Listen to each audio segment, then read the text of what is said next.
Hello again to another Agricultural React, and today we're going to watch How Star Trek Future Works, Money, Work, and Property from Rowan J. Coleman.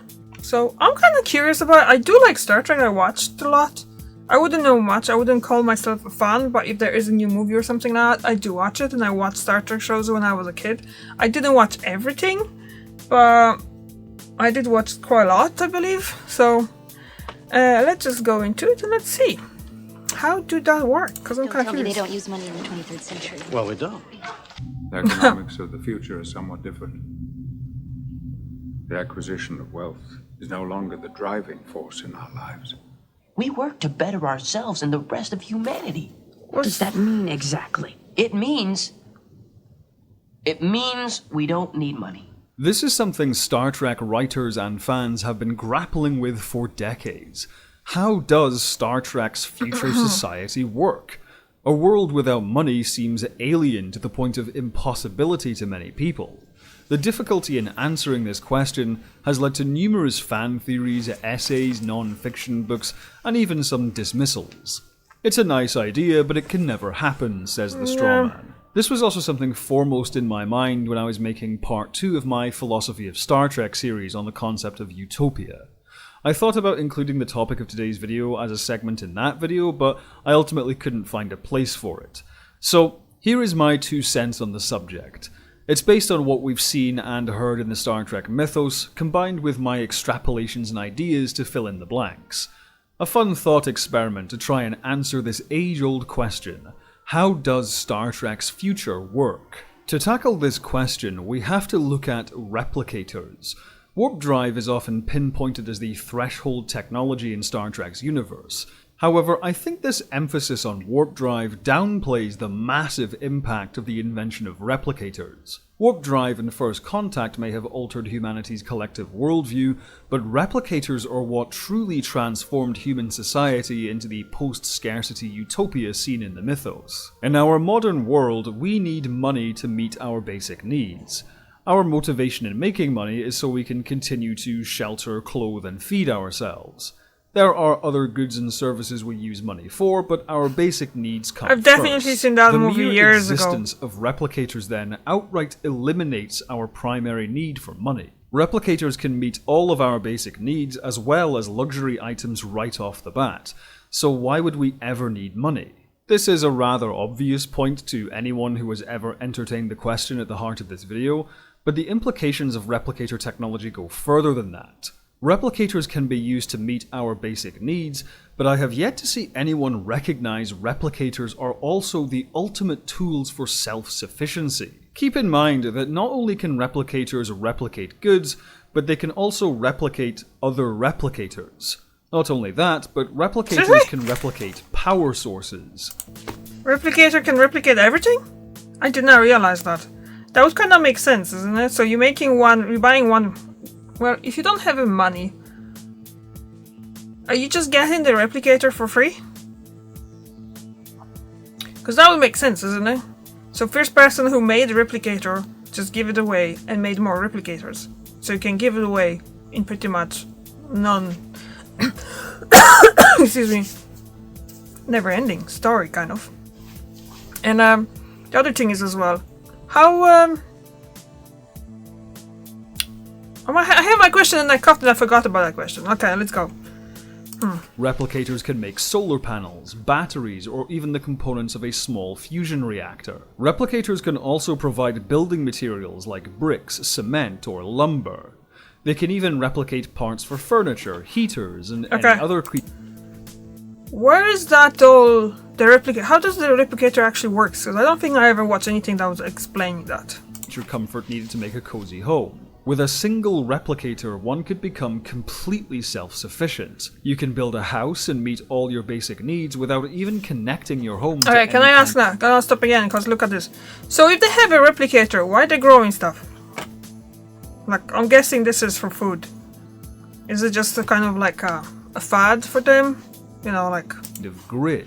You wouldn't even need pipes for running water or sewage removal if you didn't want to. You can get water from the replicator and dispose of any waste by placing it inside the replicator. Now, in Star Trek, we've heard of industrial replicators. These are certainly handy for getting large-scale production or colony efforts up and running relatively quickly, but on an individual level, a single modestly sized replicator is all anyone would need. When it comes to powering a replicator, the primary method of energy generation in Star Trek's future seems to be fusion power. Although the warp drive on most starships is powered by a matter-antimatter reactor, all other systems seem to be powered by fusion.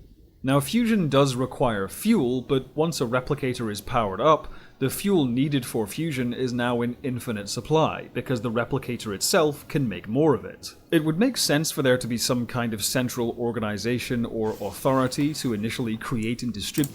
Hey, like he is showing here this kind of like a older versions of all the parts and stuff show. So that was probably like filmed before all the smart technology came in. So we have to assume that if we kind of thinking about like a future, like our future and stuff like that, in kind of way of how Star Trek was. So would it be like an AI powered or smart thing that basically you go into what the replicator and the replicator knows straight away what you have? You know, like you sometimes have that feeling, I would eat something, but I don't know what I want. Well, I often have that case in my case, that's often anyway. So I wonder if I'd be going to that replicator, would they actually kind of know? That replicator would know and give me something that would just be like that's literally what I want, because I would love that kind of machine at home. Replicator technology, but once replicators see mass adoption, no one needs to rely on that central organization anymore. A single replicator gives a household the means to live completely independently, as much on or off the grid as it likes. The moment replicator technology is invented, our modern ideas of market supply and demand and so on cease to have any relevance whatsoever. Money doesn't exist in Star Trek's future because it no longer serves any function. But if replicators can make anything anyone could ever want, how come people still give gifts? How come people still go to restaurants? How do people own property? There you go. Let's tackle the first question. Throughout Star Trek, we've seen numerous characters exchange gifts. Bones gave Kirk a pair of antique reading glasses, Picard gave Data the complete works of Shakespeare, and Jake gave his dad a valuable baseball card. All of these things can just be made in replicators, can't they? So why do they have any value? Gifts don't just serve practical purposes. They function as symbols of a relationship. A gift from you, sir. You value it? Yes, sir. Why? It is a reminder of friendship and service. There's also the concept of strict uniqueness to consider. Sisko could have at any time replicated himself a baseball card. While it would have looked exactly like the card he wanted, it wouldn't have as much value as the one Jake gifted him, because the replicated card wouldn't be unique. The baseball card Jake found is an antique. It has a history which a replicated version wouldn't possess. And just like the example of Picard gifting Data the works of Shakespeare, the baseball card becomes a tangible symbol of Jake and Sisko's relationship as father and son. Well, can't you just replicate another one? We could, but we're not going to. That's our dartboard and we want it back. It's the principle of the thing. The idea that the existence of replicators would somehow render gifts redundant is predicated on the notion of gifts only having value if they are exchanged for money or if they serve some practical purpose. However, this fails to consider the social value of gift giving and the sentimental value of collector's items. The same thing applies to restaurants. People go to restaurants in Star Trek for the same reason people go to restaurants today. Partly for higher food quality, but I would argue mostly for the experience. Human beings are social creatures. We like to be amongst other people, even if we're not actively interacting with everyone. A good dining experience isn't wholly dependent on the food and drink, but the atmosphere of a place, the decor, the character, the music, and so on. People in Star Trek go to restaurants simply because they like it, because they can't get the experience of a restaurant, bar, or cafe from a replicator at home. Which leads us to another question. If there is no commerce, how do people own things? How does Joseph Sisko own his restaurant? How does the Picard family own Chateau Picard? I was just thinking that too. It's conceivable they could have been built from replicated materials, but there are repeated references to both properties being in both families for generations. first we need to distinguish private property from personal property. Private property is something one claims ownership of for profit, whereas personal property is something one claims ownership of for personal use. My PlayStation is personal property because I use it. If it was stolen, I wouldn't just be hurt financially, but I would also be hurt personally, because I wouldn't be able to finish Yakuza Like a Dragon, and I was really doing well in that business management minigame. This is why we intrinsically understand that theft is wrong. It's not just because the law says so, there's also a social contract at work. Ian M. Banks' Culture series also depicts a future utopian society where money and the concept of private property don't exist, and we see this social contract in practice. In the book The Player of Games, the protagonist, Gernau Morat Gerge, yeah, all of Ian M. Banks' character names were like this, spends almost 5 years away from his home on an expedition to an alien empire. During his time away, his home is freely used by other people because they know he will not be personally using the property while he's away. By the time he returns from his mission, the house is returned to him because it's understood he'll be living there again until further notice. Considering the age of these properties, it's possible the circumstances of their ownership were grandfathered into this new moneyless society, but even if money can't buy property in the future, there's still that social contract. The Picard and Sisko families both personally use these properties. The Picards make wine and Joseph Sisko serves customers. We all understand intrinsically that if someone broke in and claimed ownership of either property against the wishes of the Picards or Siskos, both families would suffer personal harm. Therefore, although neither property is privately owned, we understand they are the personal properties of the Picards and Siskos. But if no one earns any money, then why would anyone work at Chateau Picard or at Sisko's? In fact, if no one needs any money, why would anyone work at all? Yeah. As we all know, in our current world we all need money, and the primary way of getting money is through work. However, it's a mistake to assume that getting money is the only reason people work. A future without money where basic needs are met wouldn't eliminate work. It would simply eliminate work people didn't want to do. It would eliminate the kinds of pointless jobs described in David Graeber's book Bullshit Jobs. This is why, in my opinion, a failure of Star Trek's world building is the strange absence of automation. Joseph Sisko clearly loves running his restaurant. He enjoys the process of preparing food for people and always greets customers with a big smile on his face. In today's world, Sisko would have to constantly worry about the restaurant being profitable, but in Star Trek's future he can simply do the work which makes him happy without ever stressing about money. But is the guy spending 8 hours a day welding hull panels onto the Enterprise really fulfilled by that kind of work? Then again, some work is worth doing even if one doesn't enjoy it, simply because it can be a positive act. Jake doesn't like waiting tables or helping out in the kitchen in his grandfather's restaurant, but he still does the work because helping his grandpa out is a good thing to do. So we could argue menial construction jobs have become communal jobs, which everyone does at some point in their lives in Star Trek's future, but personally I'm not convinced. This is one of the gaps in Star Trek's world building which I'm choosing to fill in with my own headcanon. The point is that work isn't just about earning money, it's about finding something to do that's fulfilling on a personal level. As a piece of anecdotal evidence, I've occasionally asked my friends and family what they would do with their lives if they didn't have to worry about money.